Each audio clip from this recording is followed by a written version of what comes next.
वाले भारत की, जो सालों से रॉ एजेंट्स के जरिए अपने मुखालिफिन की आवाज को दबाता आया है और यही इसकी हकीकत है, यही इसका असल और मकरूज चेहरा है भारत का। हमने तो कोशिश नहीं करी पन्नू को मारने की, ठीक है, हमने तो कोशिश नहीं करी, लेकिन अगर करी भी है तो क्या बुरा करा यार। मुझे एक बात, ये लोग जो हैं, मार दिया एक बंदे को, भड़का दिया, तो क्या दिक्कत है इसमें?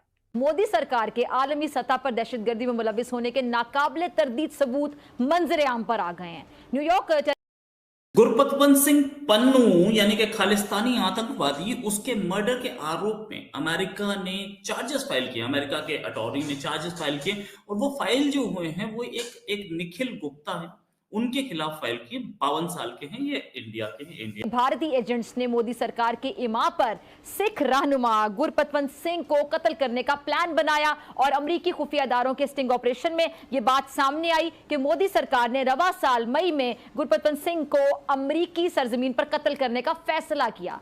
सीआरपीएफ का आदमी कहीं बाहर किसी को क्यों मरवाएगा भाई? ये तो पता होना चाहिए। इंटेलिजेंस आईबी का होता मैं मानता है कि हालांकि इंटेलिजेंस ब्यूरो इंटरनल ऑपरेशंस करती मैं मानता, रॉ का होता मैं मानता, मैं ये भी मान सकता था मिलिट्री इंटेलिजेंस का हो कि चलो करता होगा यार, मिलिट्री इंटेलिजेंस का आदमी था। सीआरपीएफ का आदमी, ये क्या काम है? ये तो मुझे समझ में ही नहीं आया। अरे कम से कम तुम्हें पता है सीआरपीएफ का, ये भी बता सकते थे कि वो आपके पास इंटेलिजेंस थी ना। जय हिंद दोस्तों, अमेरिका ने भारत पर आरोप लगाया है कि खालिस्तानी समर्थक पन्नू का हत्या करने के लिए भारत ने सुपारी दी थी। इस खबर को सुनकर पाकिस्तानी फिजा खान भारत को गालियां देने लगी, तो मैं फिजा खान को बताना चाहूंगा अभी तक ये साबित नहीं हुआ है कि भारत में सुपारी दी थी और अमेरिका ने भी अपनी तरफ से खुलकर नहीं बोला है, लेकिन पाकिस्तान जश्न मना रहे हैं कि भारत फंस गया। तो चलिए पाकिस्तानी फिजा खान का रिएक्शन देखते हैं। वाले भारत की, जो सालों से रॉ एजेंट्स के जरिए अपने मुखालिफिन की आवाज को दबाता आया है और यही इसकी हकीकत है, यही इसका असल और मकरूज चेहरा है भारत का। और अब दुनिया भी भारत की हकीकत जान चुकी है और अब एक बार फिर मोदी सरकार के आलमी सतह पर दहशतगर्दी में मुलविस होने के नाकाबिले तरदीद सबूत मंजर आम पर आ गए हैं। न्यूयॉर्क अटॉर्नी जनरल ने अमेरिका में गिरफ्तार रॉ एजेंट्स के खिलाफ अदालत में चार्जशीट पेश कर दी है, जिसमें बताया गया है कि भारतीय एजेंट्स ने मोदी सरकार के इमा पर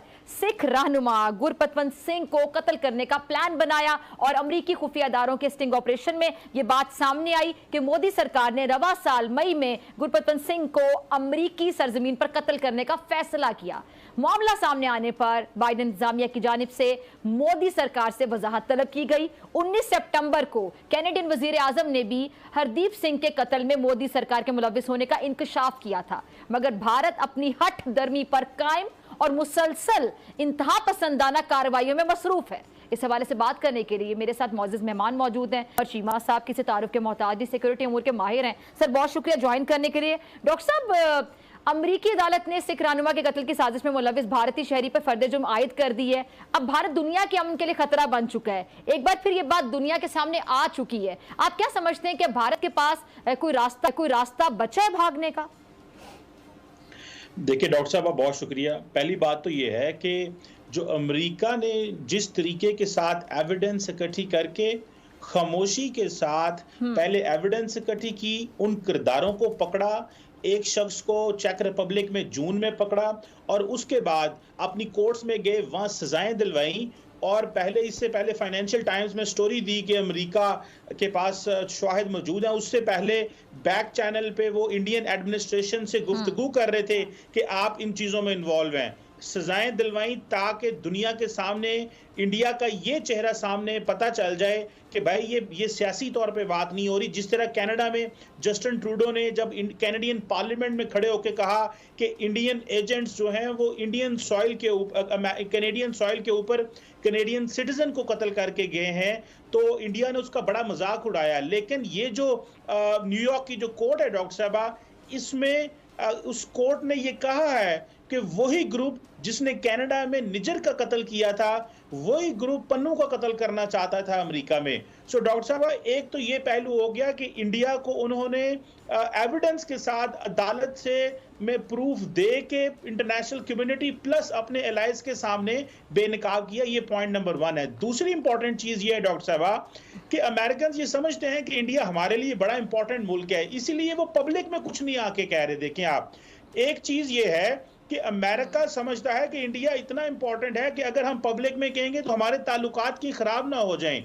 ये चीज अमेरिकन पब्लिक को अमेरिकन गवर्नमेंट को प्रेशर करना चाहिए कि ये कैसे मुमकिन है कि एक मुल्क उठ के, जो कि आपका फ्रेंड भी कहलाता है, एलाय भी कहलाता है, आपके शहरियों को मारने का प्लान भी बनाता है, $1 लाख देने को तैयार है कि एक अमेरिकन सिटीजन को कत्ल कर दिया जाए।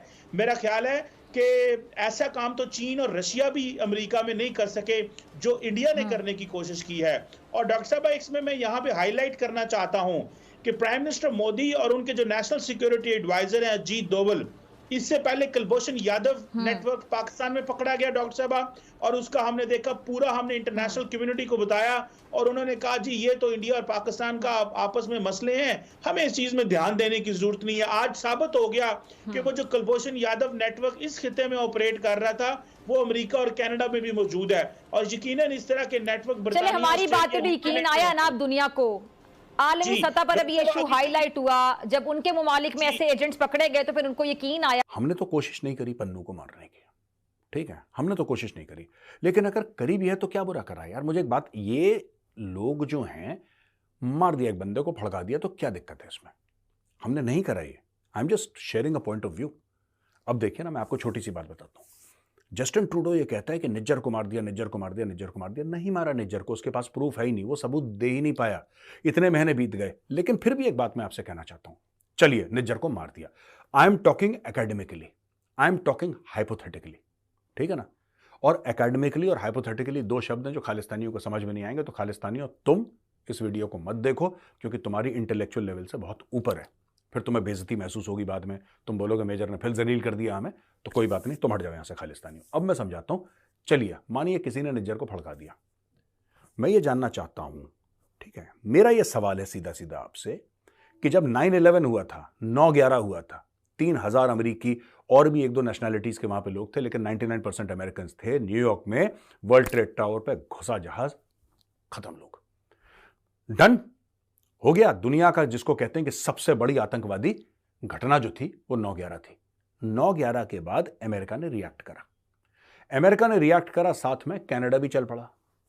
कनाडा में अटैक नहीं हुआ था, कनाडा का कोई लेना देना नहीं था, लेकिन ये सारे लोगों ने साइन कर रखा है, नेटो शेटो, एक जाएगा तो दूसरा भी जाएगा, एक पे अटैक होगा तो हम दूसरे। इसीलिए तो पुतिन जो है वो जेलेंस्की को ठोक रहा है, क्योंकि जेलेंस्की कह रहा है मुझे नेटो में जाना है। और नेटो का क्या चक्कर है कि यानी कि जेलेंस्की पे अटैक होता है, यानी कि सारे नेटो देशों पे अटैक है, फिर सबको लड़ना पड़ेगा, राइट। और इसका एक और मतलब है कि अगर यूक्रेन आ जाता है नेटो पे, तो फिर नेटो पहुंच जाएगा यूक्रेन के अंदर, उसके टैंक वहां पे लग जाएंगे, रशिया बगल में है, तो रशिया के लिए खतरा है। खैर एनीवे, अब कनाडा की बात लेते हैं। 9/11 के बाद कैनेडियन ट्रूप्स कहां नहीं गए?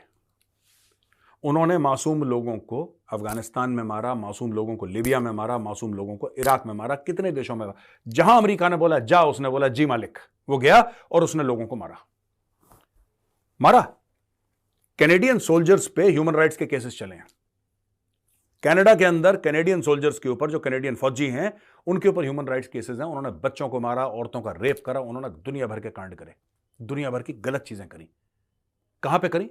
मुस्लिम कंट्रीज में करी उसने। गया, किसी ने कनाडा को कुछ बोला कि तुमने 1000 लोगों को बेघर कर दिया, कितने 100 लोग बेगुनाह तुमने मार दिया? आतंकवादियों को तो मारो, डेली मारो, मैं कह रहा हूं आतंकवादियों को, जो अलकायदा का है, जो लश्कर का है, जो जैश का है, जो इस्लामिक स्टेट का है, ठोको उसको, बात करने की जरूरत ही नहीं है। पर मेरा सवाल वो नहीं, मैंने बोला इनोसेंट लोगों को मारा। कनाडा ने मारा, हां, एक निज्जर मर गया, कनाडा ने, और we are the land of free speech, we are the land of democracy. क्यों भाई? इराक में अगर एक बच्चा मरता है, 3 साल का बेगुनाह बच्चा मरता है, क्योंकि वो गोरा नहीं है, क्योंकि वो कनेडियन नहीं है, उसकी जान की 0 कीमत है, उसकी जान की 0 कीमत है। लीबिया में एक 23 साल का दुकानदार, वो लड़का शरबत बेच रहा है लीबिया में, ठीक है, शरबत बेच रहा है, तुमने उसको ठोक दिया, तुमने उसकी जान ले ली। उसको पता ही नहीं अलकायदा कौन है, उसको, वो अनपढ़ है बेचारा, उसको पता ही नहीं क्या चल रहा है दुनिया में।